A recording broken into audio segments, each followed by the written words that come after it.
bagong pastor. Humingi siya ng advice sa isang Vatican na pastor.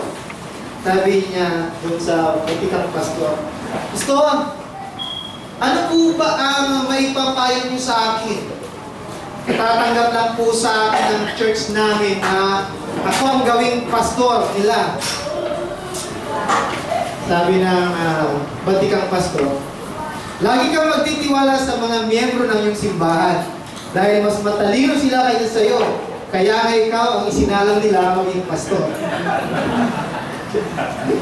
So, ang title ko ng message ko today is Simbahang Inaasahan ng Napakataas. Hindi ko alam kung tama yung pagkaka-translate ko. Church of the Highest Expectation. Church of the Highest Expectation. Sa Revelations 1:29, sabi, "Ito ang kahulugan ng 7 ilawang ginto at ng 7 bituing hawak ko." Si Jesus po yung nagsasalita. At ang 7 ilawang ginto ay ang 7 iglesia, at ang 7 bituin ay ang mga anghel ng 7 iglesia. After this, the Lord gives a message to the churches.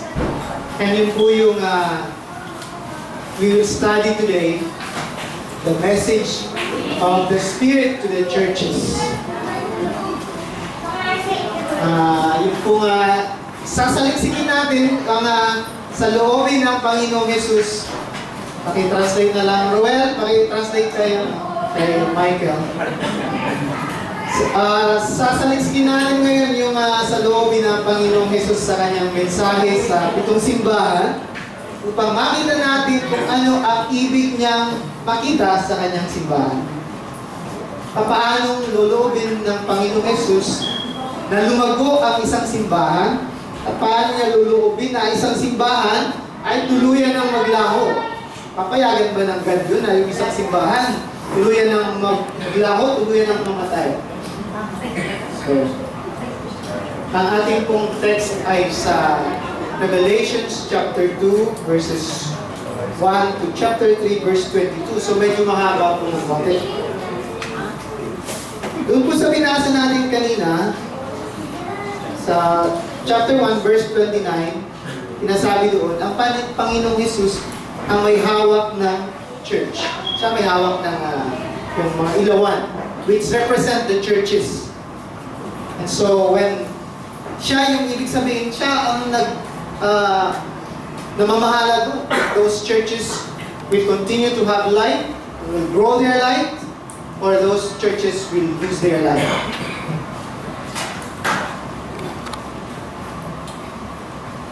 So, ang kasagutan po doon sa tanong na paano natin makita yung sa loobin ng God is dito sa Revelations. Pakita po natin yung map ng mga churches. Ito po yung map ng mga churches ng Revelations. Meron pang ibang churches that time, pero yung 7 churches ang pinadala ng sulat. Pero hindi ibig sabihin para sa kanila lang yung sulat na yun. Para yun sa lahat ng churches, sila kasi yung symbolic na mga churches, at pinili 7. Kasi alam natin yung 7 number is symbolic in the Bible. So makikita natin dyan sa may bandang baba, yung Patmos. Diyan nakakulong si Apostle John. Nung sinulat niya yung Revelation, dito po siya. So yung pinadala niya yung sulat, ang unang pupuntahan, yung Ephesus, kasi yun yung port city. Tapos, yung pagkakasunod-sunod po ng sulat, messages to the churches, according po sa highway, yung dadaanan ng may dala ng sulat. Kasi may highway po sila dyan, konektado po yan. Pagdating dito sa Ephesus, sunod na pupuntahan, Smyrna, Pergamo, Thyatira, Sardis, Philadelphia, Laodicea. So ikot siya dyan, yung courier ng sulat. Sa ngayon po, this is already modern Turkey. And today, this is Islam. Islam na po. So, nawala yung mga churches dito. So, una po natin babasahin yung mensahe para sa iglesia, sa church, sa Ephesians, sa Ephesus. Bakit? Ito ang ipinapasabi ng may hawak ng 7 bituin sa kanyang kanang kamay at tumalakad sa gitna ng 7 ilawang ginto. Nalalaman ko ang mga ginagawa mo, ang iyong mga pagpapakahirap at pagtsatsaga. Alam kong hindi mo kinukonsinti ang masasama. Sinubok mo ang mga huwad na apostol at napatunayan mong sila'y nagsisinungaling. Alam ko rin matyaga ka, nagtiis ng maraming hirap, alang-alang sa akin at hindi ka sumuko. Subalit, may isang bagay na ayaw ko sa iyo. Ang pag-ibig mo nung una kang sumampalataya ay nanlalamig na. Alalahanin mo ang dati mong kalagayan. Pagsisihan mo at talikuran ang iyong masamang gawa. At gawin mong muli ang mga ginagawa mo noong una. Kapag hindi ka nagsisi, pupunta ako dyan at aalisin ko sa kinalalagyan ang iyong ilawan. Ngunit ito naman ang napupuri ko sa iyo. Kinapupuotan mo rin tulad ko ang mga ginagawa ng mga Nicolaita. Ang lahat ng may pandinig ay makinig sa sinasabi ng Espiritu sa mga iglesia. Ibibigay ko sa magtatagumpay ang karapatang kumain ng bunga ng punong kahoy na nagbibigay buhay na nasa paraiso ng Diyos. So yung situation po sa Ephesus, kahit sa nabasa natin, may kahuwad na teachers. Marami nagtuturo doon ng mali. So, sabi sa IDP, sound doctrine and perseverance are inadequate without love. So, meron doon ng mga Nicolaita. Hindi pala. Binanggit din sa sulat sa Pergamum, sa 2:15, itong mga Nicolaitans. Nagtuturo ng pagsamba sa mga Diyos-Diyosan at immoralidad, sexual immorality. Dahil inakala nila, pwede na silang gawin kahit ano dahil pinalaya na sila ng Diyos sa kasalanan. So pwede na magkasala ulit. Ang papuri sa simbahan na yun, nagpapakahirap siya at nag-ityaga. Hindi sumusuko sa harap ng persecution. Kasi may persecution sila. Inuusig. Hindi nila kinukonsinti yung masasama. Nilalayuan nila yung mga huwad na guro at maling katuruan, pagkapuot sa mga Nicolaita. Ngunit may puna sa kanila. Nanlalamig ang pag-ibig nila. Walang halaga ang matuwid at pinakatamang doktrina kung walang pag-ibig sa puso natin. Pag-ibig sa Diyos at pag-ibig sa isa't isa. Ang paghusga na binigay sa kanila, sabi, pupunta ako dyan at aalisin ko sa kinalalagyan ang iyong ilawan kapag hindi ka nagbago. So, God, even though it is difficult, will sometimes allow a church to die. Kapag nagbago, bibigyan ng bunga ng punong kahoy na nagbibigay buhay na nasa paraiso ng Diyos. Paradise, ang paraiso, yan ay larawan ng restoration of perfect relationship with God, pictured by the Garden of Eden. So yung panalawagan sa Ephesians, bumalik kayo sa unang pag-ibig. Yung sulat sa Ephesians, parang love letter. Parang sulat ng isang naghihinagpis na lover na kinalimutan na ng minamahal niya yung first love nila. So ang ginagawa niya ni Jesus sabi niya, alalahanin mo yung nakaraan. Di ba pag susulat ka sa medyo akala mo yung girlfriend mo medyo nalalamig sa'yo, susulat, naalala ko ba nung tayo'y naglalakad sa luneta? At magkahawak kamay at may isang subot na pandesal. So noon yun po yung pandesal yung pag naglalakad sa luneta. Na yung nagtuturuan sa likod. Akin pa naman kanya Okay. So yun po yung parang tema ng dating ng sulat. Yung pinapaalala ng Panginoon yung pag-ibig, alalahanin. Ang sunod po natin na yung mensahe para sa iglesia sa Smyrna. Sabi dito, isulat mo sa anghel ng iglesia sa Smyrna. Ito ang ipinapasabi sa iyo ng simula at wakas, ang namatay at muling nabuhay. Nalalaman ko ang mga kapighatian na dinaranas mo. Alam kong mahirap ka, ngunit ang totoo mayaman ka. Nalalaman ko rin ang mga paninirang puri sa iyo ng mga hindi tunay na Hudyo. Ngunit ang totoo, sila ay mga kampon ni Satanas. Huwag kang matakot sa mga pag-uusig na malapit mo ng danasin. Makinig ka. Ipabibilang go ng Diablo ang ilan sa inyo bilang pagsubok. Pagtitiis kayo sa loob ng 10 araw. Manatili kang tapat hanggang kamatayan. At gagantimpalaan kita ng korona ng buhay. Ang lahat ng may pandinig ay makinig sa sinasabi ng Espiritu sa mga iglesia. Ang magtatagumpay ay hindi makakaranas ng pangalawang kamatayan. Ang sulat sa Smyrna naman ay parang sulat ng isang matagumpay na army captain. Siya yung namatay at muling nabuhay. Supernatural na army captain. Ito ang, sabi niya, ito ang pinapasabi sa iyo ng simula at wakas, ang namatay at muling nabuhay. Si Jesus yung may hawak ng kapangyarihang magbigay buhay at kanyang pinalo na ang kamatayan. Sa sulat na ito, pinapalakas niya ang loob ng kanyang mga tauhan.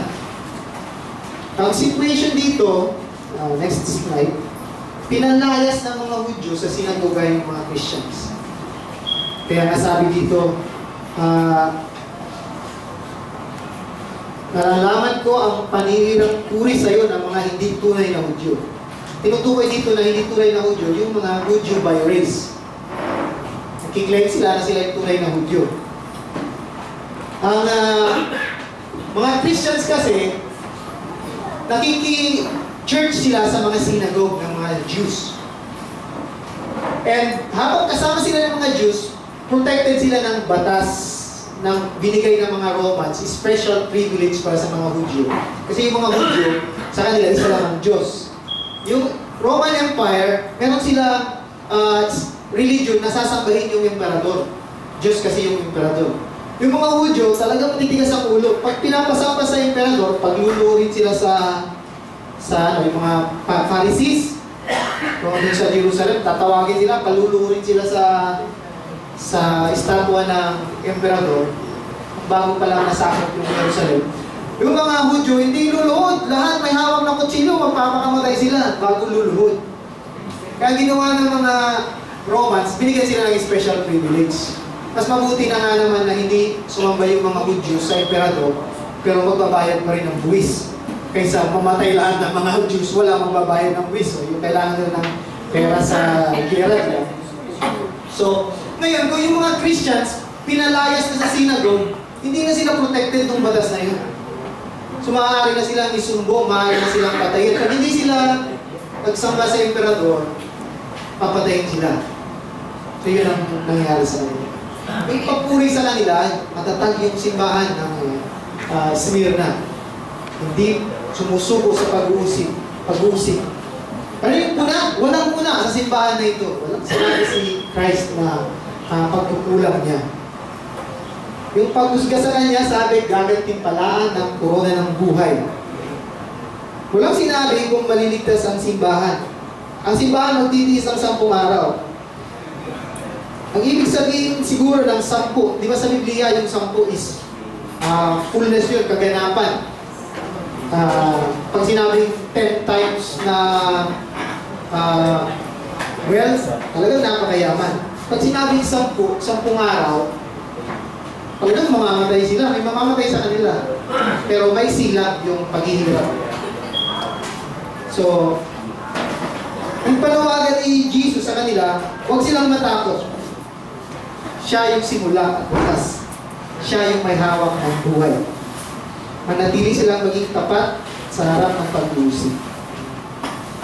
Yun naman na mensahe para sa iglesia sa Pergamum. Sabi, Sabi dito, isulat ko sa anghel ng iglesia sa Pergamo.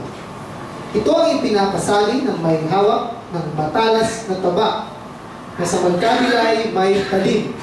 Ano may itsura ng matalas na taba na may talim sa magkabila? Kung pinipicture ko, parang tatlong tabak nakikita ko eh. Tabak dito, may talim dito, may talim dito. So, ibig sabihin niya sa English, yung double-edged sword. Yung tabak, matalim sa kabilang, sa magkabilang gilid. Ang tabak kasi sa atin, isang gilid lang yung may talim, di ba? Pamputo kasi ng kahoy. Sabi sa kanya, nalalaman ko kung saan ka nakatira, sa lugar na pinagkaharian ni Satanas. Ngunit nananatili kang tapat sa akin. Hindi mo tinalikuran ang iyong pananampalataya sa akin, kahit noong si Antipas na tapat kong lingkod ay patayin dyan sa kaligtahan ninyo, sa bayang tinitirhan ni Satanas. Subalit, may hinanakit ako sa iyo. May ilan sa inyo na sumusunod sa katuruan ni Balaam na nagturo kay Balak upang may kayat ang mga Israelita na magkasala. Kaya kumain sila ng mga pagkain inihandog sa mga Diyos-Diyosan at nakiapid. Sexual immorality sa English. May ilan din sa inyong sumusunod sa katuruan ng mga Nicolaita. Kaya magsisi na kayo at talikuran ang inyong mga kasalanan. Kung hindi, pupunta ako dyan sa lalong madaling panahon at pupuksain ko ang mga taong iyon sa pamamagitan ng taba na lumalabas sa aking bibig. Ang lahat ng may pandinig ay makinig sa sinasabi ng Espiritu sa mga iglesia. Ang magtatagumpay ay bibigyan ko ng nakatagong mana. Bibigyan ko rin siya ng batong puti na pinasusulatan ng isang bagong pangalan na walang sino mga nakakaalam maliban sa tatanggap niyo. Ito namang sulat sa Pergamo, katulad sa isang sulat ng isang hukom na may kapangyarihang pagpataw ng kamatayan. Ito ang pinasasabi ng may hawak ng matalas na taba. Sa batas ng mga Romano, tanging prokonsul lang, kagaya ni Pilato, ni Poncio Pilato, ang pwedeng magpataw ng kamatayan. Ito yung tinatawag nila na ius gladi o kapangyarihan ng espada. Ibig sabihin, yung Roman official lang ang may karapatang magpapatay, mag-execute. Para kay Kristo, siya ang may karapatan. Siya yung may hawak ng taba. Yung situation dito sa Pergamo, inuusig yung simbahan. Ay pinapatay ng mga believers. Sana dito si Antipas.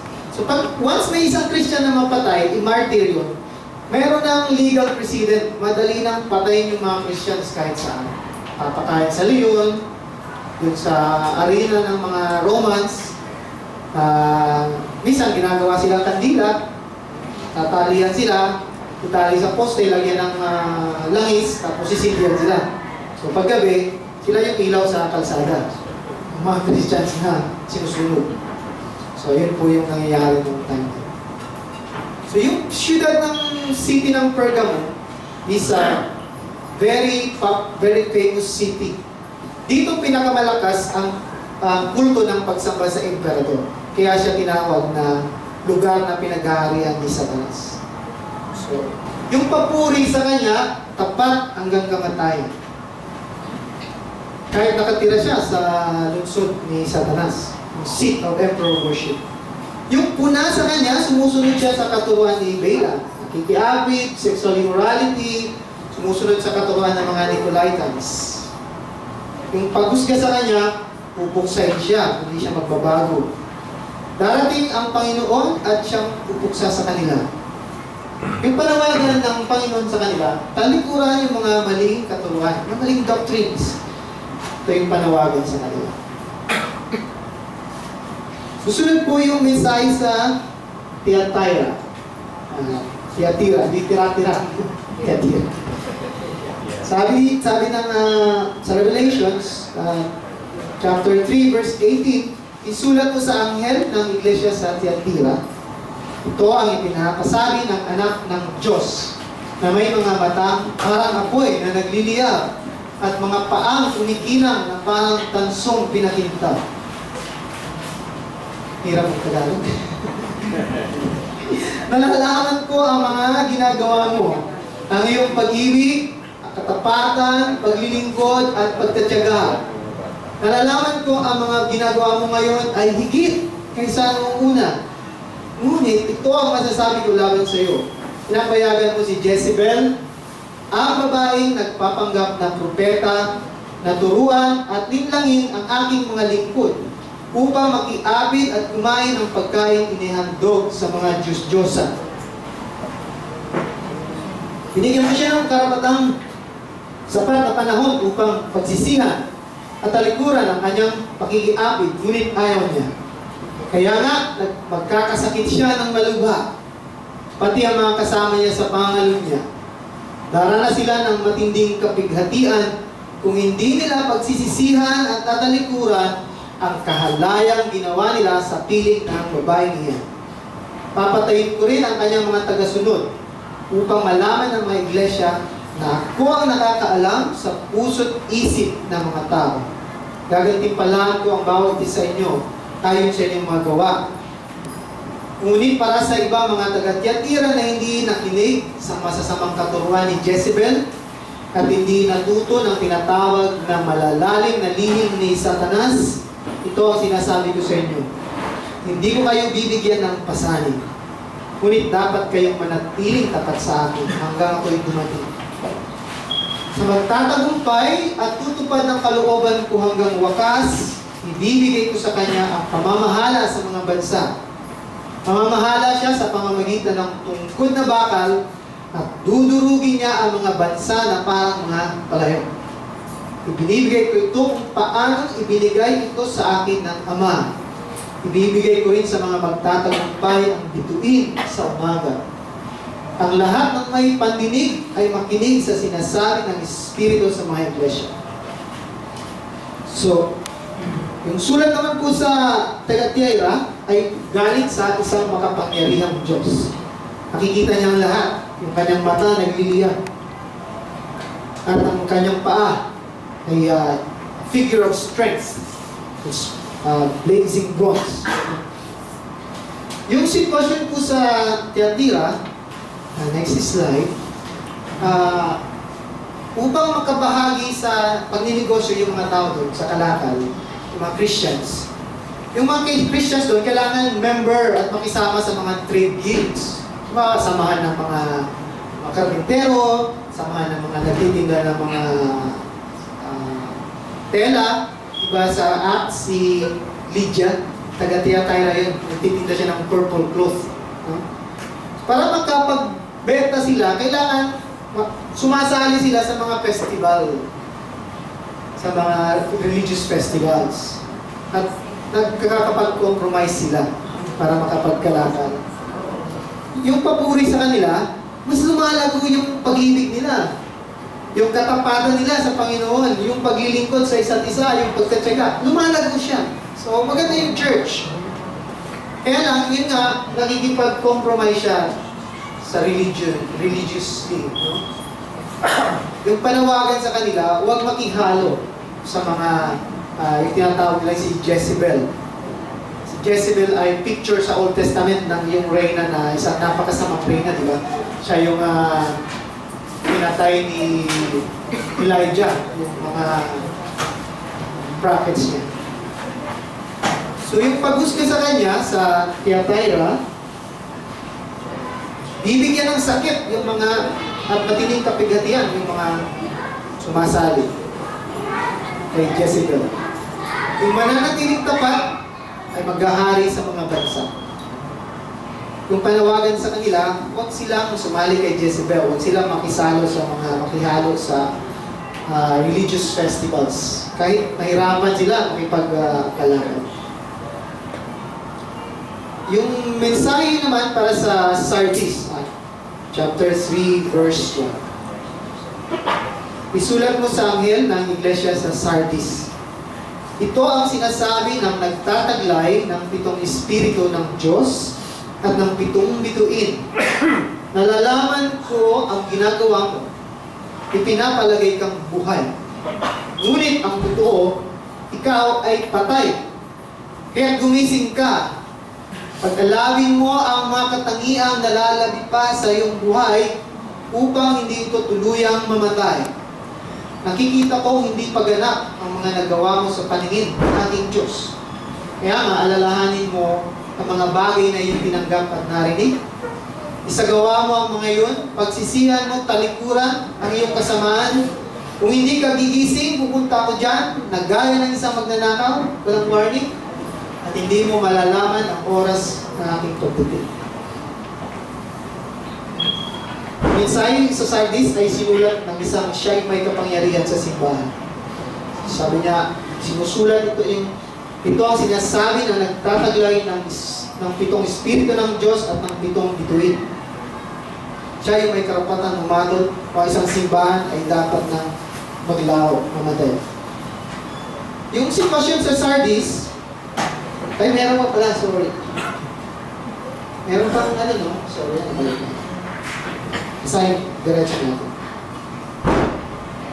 May ilan sa inyo dyan sa Sardis na nag-ingat na mapanatiling malinis ang kanilang damit.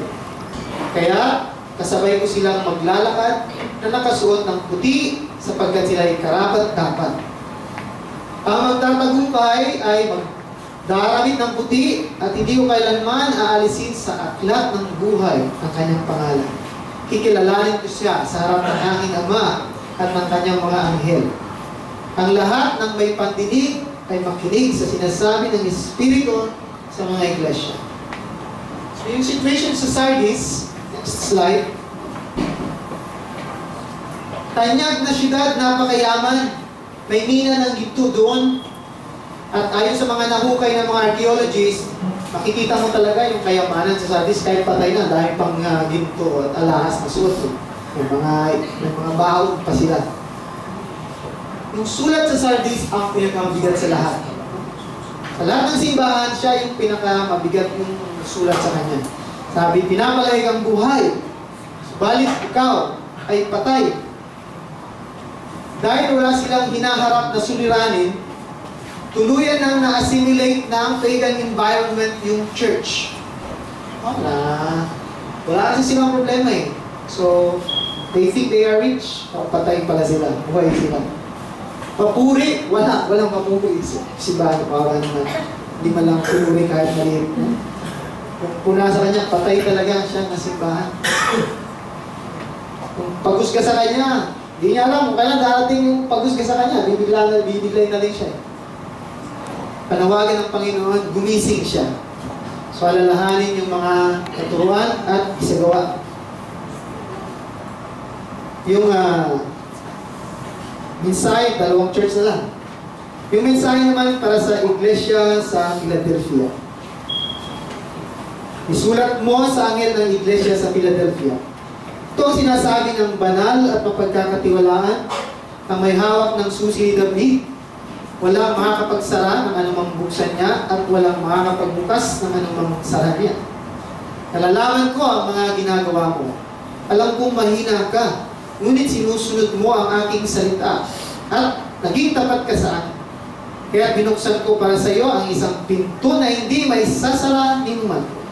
Tingnan mo, palalapitin ko sa iyo at paluluhurin ang mga kampo ni Satanas na nagpapanggap ng mga Hudyo, ngunit hindi naman.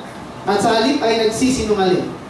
Malalaman nilang minamahal kita sapagkat nagtiyaga ka gaya ng iniuutos ko sa iyo. Iingatan naman kita sa panahon ng pagsubok na darating sa lahat ng tao sa buong daigdig. Darating ako sa lalong madaling panahon, kaya ingatan mo ang mga tagubilin ko sa iyo upang hindi maagaw ni numan ang iyong gantimpala. Ang magtatagumpay ay gagawin kong isang haligi sa templo ng aking Diyos. Alam mo nga ako magsalamin eh. Ang problema, mas lumalayo ka, mas lumilinaw eh. At hindi na, kaya lumilid naman, hindi na siya lalabas gulong. Iuukit ko sa kanya ang pangalan ng aking Diyos at ang pangalan ng kanyang lungsod.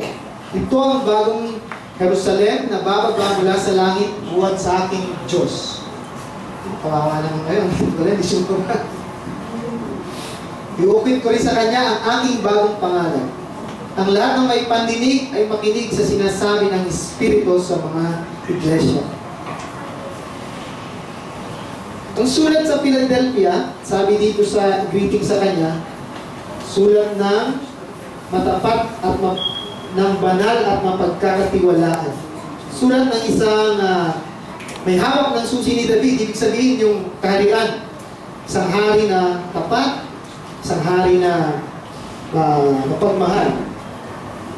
Yung situation dito sa Philadelphia, kagaya ng simbahan sa Smyrna. Yung mga mananampalataya doon, pinalayas na rin sa synagogue. So wala na rin silang protection sa paghuli ng mga reklamo sa kanila. Yung papuri sa kanila, maliit lang na simbahan, ngunit tapat. Sumusunod sa salita ng Panginoon. Yung puna, wala sa kanyang puna. Parehas ng isang church din, wala rin puna sa Smyrna. Yung papuri, iingatan siya sa panahon na, yung pag-usga pala sa kanya, iingatan sa panahon ng pag-uusig at palulurin sa harap niya yung mga kaaway niya. Yung panawagan sa kanya, ingatan mo ang mga tagubilin. Lastly, yung mensahe para sa iglesia sa Laodicea. Isulat mo sa anghel ng iglesia sa Laodicea. Ito ang sinasabi niya, ang pangalan ay Amen. Ang matapat at tunay na saksi at siyang pinagmulan ng lahat ng nilalang ng Diyos. Nalalaman ko ang ginawa mo, mga ginawa mo. Alam ko, hindi ka malamig, ni mainit man. Higit na mabuti kung ikaw ay malamig o mainit. Ngunit dahil sa ikaw ay maligamgam, hindi mainit, hindi malamig. Hindi pwede pang kape, hindi pwede pang tanggal ng uhaw, kasi maligam lang. Iinumin mo ba yun? Hindi ka Ngunit dahil sa ikaw ay maligamgam, hindi mainit, hindi malamig, isusuka kita. Sinasabi mo, ako mayaman, sagana sa lahat ng bagay, at wala nang kailangan pa. Ngunit hindi mo nalalaman, ikaw ay kawawa, kabag-habag, mahirap, bulag, at hubad. Kawawa talaga. Kaya nga, ipinapayo kong bumili ka sa akin ng purong ginto, upang ikaw ay maging tunay na mayaman. Bumili ka rin sa akin ng puting damit upang matakpan ang nakakahiyang kahubaran. At ng gamot na ipapahid sa iyong mga mata upang ikaw ay makakita. Sinasaway ko't pinapalo ang lahat ng aking minamahal. Kaya maging masigasig ka, pagsisihan mo't talikuran ang iyong mga kasalanan. Nakatayo ako at kumakatok sa pintuan. Kung diringgin ninuman ang aking tinig at bubuksan ang pinto, papasok ako sa kanyang tahanan at kakain kaming magkasalo.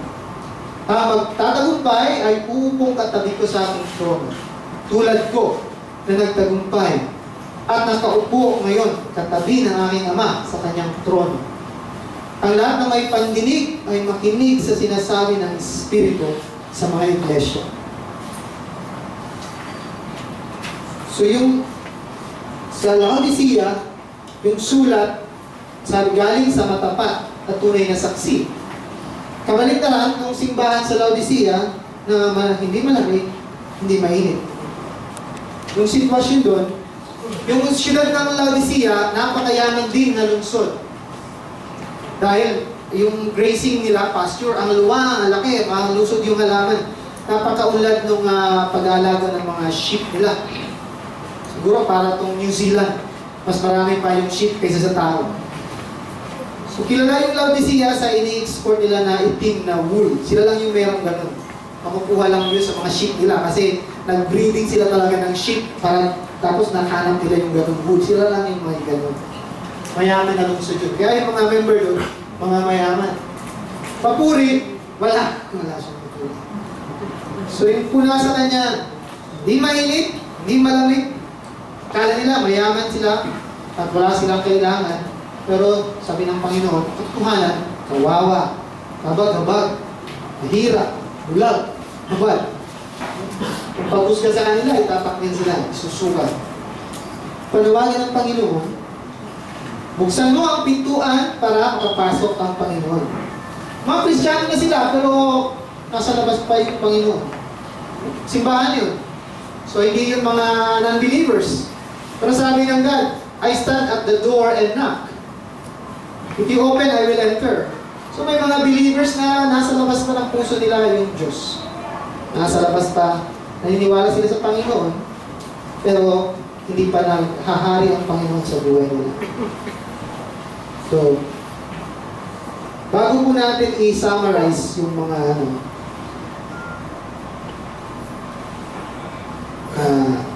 basahin ko muna yung sunod na slide narrates. So, ito po yung kalit na table na yung mga simbahan. So, yung walang puna is Smyrna at Philadelphia. They were praised fully. Wala sa kanilang nahanap ng mali. Pero walang papuri, puro puna, yung Sardis at Laodicea. Yung may halong papuri at puna, may Efeso, Pergamo, at Thyatira. Saan natin isusulat yung GCI o GLF? Saan natin ilalagay? So, bago po tayo mag-reflection, so, yung susunod na slide, so, pinakaulit-ulit na pang-usap dyan yung 7 beses inulit ang lahat ng may pandinig ay makinig. Sino ang may pandinig? Tayo lahat, may pandinig tayo, ano? Makinig po tayong lahat sa sinasabi ng Espiritu sa Iglesia. So, ito yung mga bagay na, yung mga papuri nila, yung summary na. Yung pagiging tapat sa harap ng pag-uusig. Yung paghawak sa tamang doktrina. Yung paglago ng pag-ibig, katapatan, paglilingkod, at pagtsatsaga. Yung mga puna naman, nanlalamig ng pag-ibig, pagtanggap ng maling katuruan, sexual immorality, religious compromise, hindi malamig o mainit, lalong-lalo na sa panahon ng kasaganaan. Bago po tayo sa reflection natin, meron po akong ikikwento na konting joke. Pag may time, joke naman. Merong sa church, yung pastor, may nakita siyang member, sabi niya, anak, kailangan mong sumali sa army ng Panginoon. Sabi ng member, sabi na po ako, pastor. Sabi ng pastor, bakit tuwing Passover service lang kita nakikita? Teka, service, Passover na. Tapos sabi ng member, binulungan niya si pastor. Kasi po, undercover agent po. Mga kilala ba kayo undercover agent? Sunod na yun sa, sabi niya, kasi po, undercover agent po. So, saan po natin ilalagay yung church natin? Doon sa, sa table. Sa walang puna, puro puri, or sa walang papuri, puro puna, o doon naman sa may papuri at saka may puna. Palagay ko, nandun tayo sa may papuri at may puna. At kailangan natin, makamove tayo doon sa walang puna, o yung puro papuri. So, that is our goal. Makamove tayo doon. Kung isa-summarize po natin in one sentence, yung sinasabi ng Spirit sa mga churches at sa atin, what Christ wants is a church of the highest expectation. Hindi po tayo pwede na bababaan natin yung standard natin. Kung sabi niya sa mga church, kung inuusig kayo, may persecution, maging handa kayong mamatay. Kung may pag-ibig kayo, mas taasan niyo pa. Yung napakataas ng expectation po ng Panginoon sa church natin. Hindi tayo pwede na babaan natin yung standard. I mean, noon, di ba? Kahit nga wala pa tayo sa grace, grabe tayo noon. Sabi nga nila, pag mag-peace talaga, ang ganda. Wala tayo sa grace, nasa by the letter tayo. Lalo na ngayon, nasa spirit na tayo. We should do those things and even more. Hindi po natin ibababa yung standard natin. Kasi po pag binaba natin yung standard natin, unti-unti po tayong manlalamig. Tayo rin po pag wala sa atin na hindi natin sinasikap, yung Yung mga gustong tina-challenge, alis yun. Pumunta sila sa iba. Kung sila matcha-challenge. So we need to live to the highest expectation na tinatawag ng panawagan ng Panginoong Diyos sa atin. So ito po yung mga expectation niya. Highest expectation in love. Highest expectation in correct doctrine. Highest expectation in faithfulness, in times of persecution, in times of prosperity. Highest expectation in purity. In sexual morality. Pakinggan natin yung sinasabi sa atin ng Spirit. Ano po kaya ang grade ng bawat isa sa atin dito? Love, teaching, and studying God's Word, faithfulness, sexual morality. Anong grade ibibigay natin sa sarili natin? It's a challenge for each of us. We need to live up to the highest expectation. Hindi po pwedeng ibaba natin yung standard sa atin. The Lord Jesus ang may kalooban para lalago o hindi ang isang simbahan. Para lumago ang isang simbahan, kailangan it lives up to the highest expectation. Sa pag-ibig. Nag-iibigan ba tayo? Nagpapatawaran ba tayo? O tayo pa, lihim na naglalaitan, nagsisiraan, nagdichismisan. Masigasig ba ang pag-aaral natin ng salita ng Diyos? Anong dahilan at palalaguin ng Panginoon ng isang simbahan na tayo mismo mga miyembro ay nanlalamig? Manalangin, salita. Kung mayroong bagong Kristiyano tatawagin ang Panginoon, paano niya dadalhin sa isang simbahan na nalamig? Ikaw yung si Jesus Christ. Kung ikaw ang Panginoon, may bago kang tinatawag na anak. Saan mo dadalhin ito? Sa GCI o sa BCF? Sa GCF o dyan sa Diliman Bible Baptist Church? Nandiyo lang yan. Dahil po natin dito ng church. Saan kaya ilalagay ni Lord yun para siya lumago? Saan pa siya higit nalalago bilang Christian? It's a challenge for us. Hindi po tayo yung simbahan dito. And we need to live up to the highest expectation of our Lord. So, next slide po here. Church of the highest expectation of Panginoon sa atin. Love, teaching, studying God's Word, faithfulness, zealousness, sexual morality.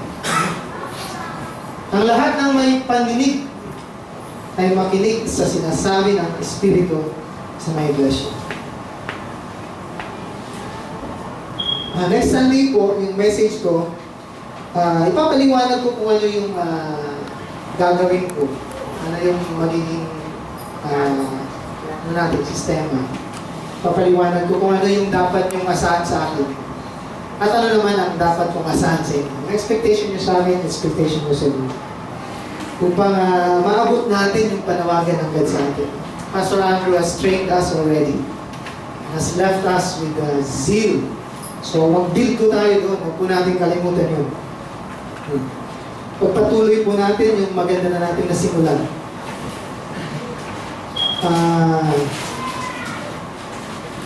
Asahan nyo na I will give challenges.